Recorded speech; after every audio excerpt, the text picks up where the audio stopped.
আসসালামু আলাইকুম সবাইকে welcome to my channel Bikrampur family. আশা করছি সকলেই ভালো আছেন। আলহামদুলিল্লাহ, আল্লাহ তাআলার রহমতে আমরাও কিন্তু ভালো আছি। প্রতিদিনের মতন নতুন আরও একটি ভিডিও নিয়ে হাজির হলাম আপনাদের মাঝে। আজকের ব্লগটি আমি শুরু করছি আমার রান্নাঘর থেকে। আর এটা হচ্ছে গতকালকের ভিডিও, মানে বৃহস্পতিবার রাতের বেলা মনে হচ্ছিল যে একটু গিলা কলিজা এগুলো দিয়ে হচ্ছে একটু খিচুড়ি রান্না করে খাই, যেটা কি না আমরা প্রায় সময় দেখা গিয়েছে যে বিয়ে বাড়িতে কিন্তু সকালবেলাতে যে একটা নাস্তা হয় সেই রকম করেই কিন্তু রান্না করা। আর আপনাদের ভাইয়া যেহেতু বাসায় ছিল, আর আপনাদের ভাইয়া বাসায় থাকা মানেই তো দেখা গিয়েছে আমাকে সাহায্য করা। আর আমি তো আপনাদের সাথে শেয়ারই করেছি যে রিসেন্ট ভিডিওতে যে আমার স্ট্যান্ডটা হচ্ছে আমার কাকিদের বাসায় রেখে আসার কারণে হচ্ছে এইরকম ভিডিওগুলো হচ্ছে। যাই হোক, এটার জন্য কিন্তু আমি প্রথমেই ক্ষমা চেয়ে নিচ্ছি। সন্ধ্যাবেলাতে বাসায় আসার সময় আপনাদের ভাইয়া হচ্ছে মুরগি নিয়ে এসেছিল, আর সেই মুরগিরই হচ্ছে একেবারে মানে গিলা কলিজা, তারপর দেখা গিয়েছে মাথা পা, এগুলো দিয়ে কিন্তু আজকের আমি খিচুড়িটা রান্না করব। আর প্রেসার কুকারে যেহেতু রান্না করছি, প্রেসার কুকারে রান্না করা মানে তো একেবারেই চটজলদি রান্না করা। কারণ আপনারা জানেন আমি শুধু মানে গৃহিণী হিসেবেই কিন্তু আমার লাইফটা নয়, মানে জাস্ট গৃহিণীর রোল যে আছে সেটা কিন্তু নয়, এর বাইরে কিন্তু আমি একজন মা, আর এরপরে কিন্তু একজন স্টুডেন্ট। যাই হোক, এটা তো আপনারা অনেকেই জানেন, আর যারা আমার চ্যানেলে নতুন তাদের যে উদ্দেশ্যে এই কথাটি বলা।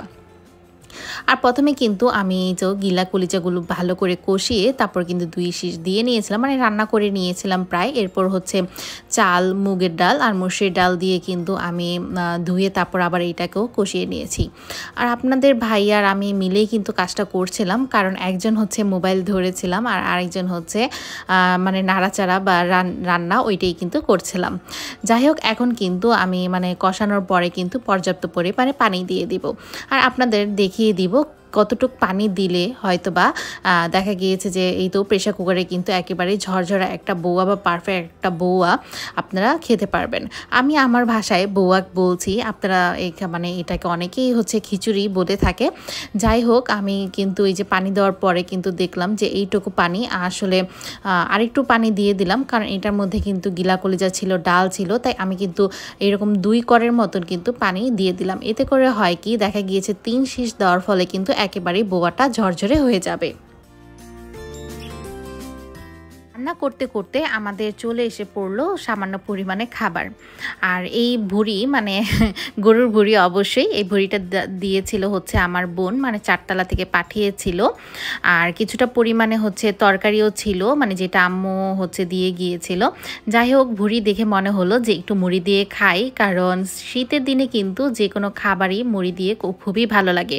আর আপনাদের ভাইয়া হচ্ছে কিছুটা পরিমাণে শাক দিয়ে গিয়েছিল আম্মু, সেটা দিয়ে হচ্ছে মুড়ি দিয়ে খেয়ে নিচ্ছিল।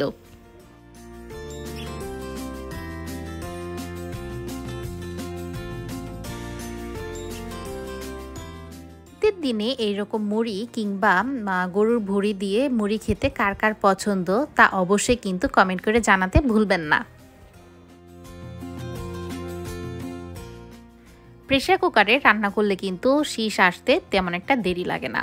তো শীষ আসার পরে আমি কিন্তু 10-15 মিনিটের মতন এইভাবে করেই রেখে দিয়েছিলাম। এরপর ভাপটা তুলে আপনাদের সাথে শেয়ার করা, যেটা কিনা একেবারেই ঝরঝরা আর পারফেক্ট হয়েছে। আপনারা অনেকেই হচ্ছে মানে অনেক আপুরাই আছে যারা কিনা সবসময় দেখা গিয়েছে যে এইভাবে রান্না করে প্রেসার কুকারে আসলে পানি কম বেশি হওয়ার ভয়েও কিন্তু অনেকে রান্না করতে চায় না। যার কারণে হচ্ছে আপনাদের সাথে একটু শেয়ার করা, যাতে করে অনেক আপু ভাইয়াদের নাকি মানে দেখা গিয়েছে যে যারা প্রথম রান্না করবেন তাদের যাতে সুবিধা হয়। আর আপনাদের ভাইয়াকে দিয়ে কিন্তু আজকের আমি ভর্তাগুলো বানিয়ে নিয়েছিলাম। আজকে যদিও বেশি একটা ভর্তা বানাবো না, জাস্ট আলু ভর্তা, আর হচ্ছে আপনাদের ভাইয়া কিছুটা পরিমাণে ধনিয়া পাতা ভর্তা বানিয়ে নিয়েছে, যেটা ব্লেন্ড করে নিয়েছিল। আর আপনাদের ভাইয়া কিন্তু বাসায় থাকলে দেখা গিয়েছে যে আপনাদের সাথে শেয়ার করি, সে কিন্তু আমার খুব মানে অনেক কাজেই হেল্প করে থাকে, যার কারণে কিন্তু আপনাদের সাথে শেয়ার করা।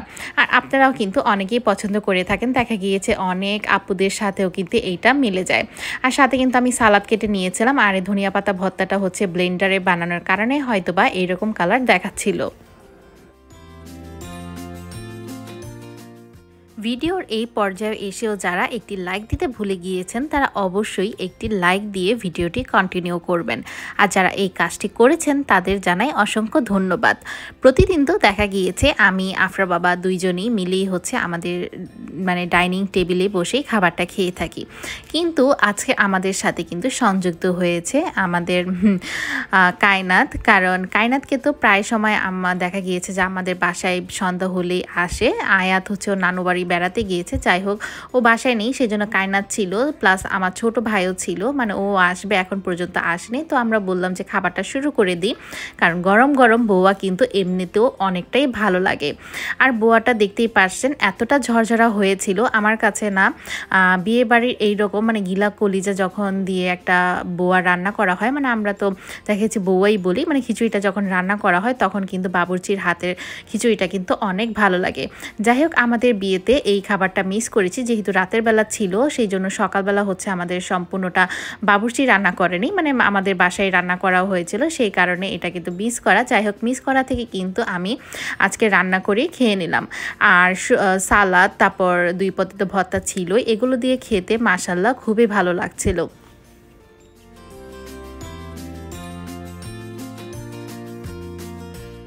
বউয়ার মধ্যে আচার দিয়ে না খেলে আমার কিন্তু ভালো লাগে না। আর আমার হাতের আচারটা আমি বলবো যে আমার কাছে খুবই ভালো লাগে, এইটা নিজের প্রশংসা নিজেই করি। আর এই রেসিপিটা হচ্ছে মানে আচারটা অবশ্যই আমি আমার মার থেকে শিখেছি, আর সেখান থেকে শেখা মানে সেখান থেকে আমার নিজ হাতে করা কিন্তু। আর এই তো সব কিছু নিয়েই কিন্তু আমরা এখন খেতে বসে পড়বো। আর আপনাদের ভাইয়া দেখতেই পারছেন সবসময়তে হচ্ছে বউয়ার মধ্যে ঘি দিবে, আর আমার কাছে তেমন একটা ভালো লাগে না বউয়ার মধ্যে ঘি, আসলে ঘিয়ের স্বাদটা না আমার কাছে পোলাওতেই বেশি ভালো লাগে।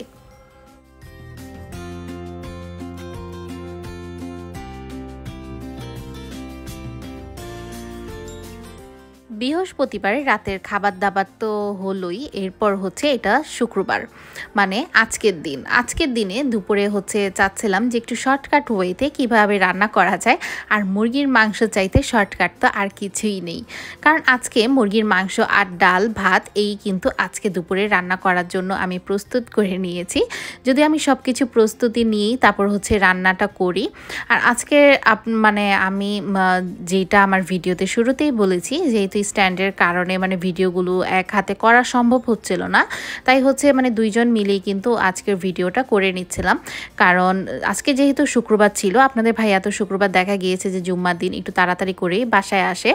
আর আমি যেহেতু কয়েকদিন যাবতেই দেখা গিয়েছে যে অনেকটাই লেট করে রান্না করছি, কারণ গরম গরম খেতে না এই সময়টার মধ্যে অনেকটাই ভালো লাগছে। আজকে কিন্তু মুরগির মাংসটা আমি মানে রান্না করার জন্য টমেটো দিয়েছি, আবার দেখা গিয়েছে যে কয়েক টুকরো আলুও দিয়েছি, কারণ আলুর ঝোলটা মানে মুরগির মাংস আলু দিয়ে ঝোল করলে কিন্তু খেতে ভালোই লাগে।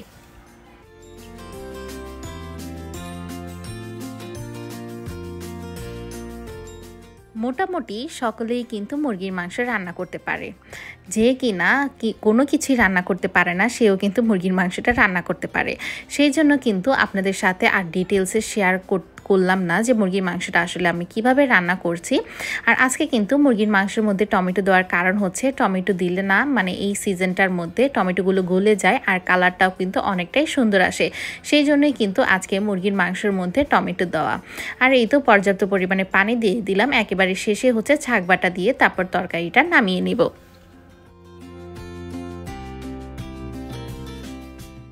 আজকে তো ছিল শুক্রবার জুম্মার দিন, আর আপনাদের ভাইয়া কিন্তু নামাজ পড়ে এই তো নিয়ে চলে এসেছে একটা গাছ। আর এইটা এসেই বলছিল এটা নাকি টমেটো গাছ। তো আমি বলছিলাম এটা তো কখনোই টমেটো গাছ হবে না, কারণ এইটা হচ্ছে বেগুন গাছ, কারণ আমি বেগুনের ফুলগুলো আর পাতাগুলো দেখে কিন্তু বুঝতে পেরেছিলাম। যাই হোক আমার সাথে একটু মজা করছিল। আর এই গাছটা নাকি 50 টাকা দিয়ে কিনে এনেছে, জানি না কি এরকম হবে বাঁচবে নাকি, সেটা তো আপনাদের সাথে শেয়ারই করব। যাই হোক এই সাথে কিন্তু এনেছিল কিছু জিলাপি, কারণ শুক্রবারের দিন যখন নামাজ পড়তে যায় আমার কাছে মানে জিলাপি খেতে ভালোই লাগে। শুক্রবারের দিন খাবার দাবার শেষ করে দেখা গিয়েছে যে জিলাপিটা মানে আমার কাছে খুবই ভালো লাগে, সেই জন্য কিন্তু প্রায় শুক্রবার যখন নামাজ পড়তে যায় মসজিদে সেখান থেকে কিন্তু জিলাপি নিয়ে আসে। আর এক হাত দিয়ে হচ্ছে আমি জিলাপিগুলো বের করতে পারছিলাম না, তাই আপনাদের ভাইয়ার হচ্ছে হেল্প নেওয়া। আজকের ব্লগে কিন্তু আফরাকে আপনাদের সাথে শেয়ার করতে পারিনি। যাই হোক, আফরার শরীরটা আল্লাহর রহমতে এখন একটু সুস্থ আছে আপনাদের দোয়াতে, এবং আপনারা অবশ্যই ওর জন্য আরও দোয়া করবেন যাতে করে একেবারে পরিপূর্ণ সুস্থ হয়ে যায়। আর আমার মুরগির মাংসের তরকারি কালারটা দেখতেই পারছেন, মাশাআল্লাহ কতটা সুন্দর হয়েছে।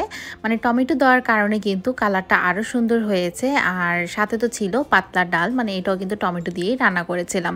কারণ এখনকার সিজনে আমি সবসময় বলি যে সিজনাল ফলগুলো বা দেখা গিয়েছে যে সবজিগুলো খেতে কিন্তু ভালোই লাগে।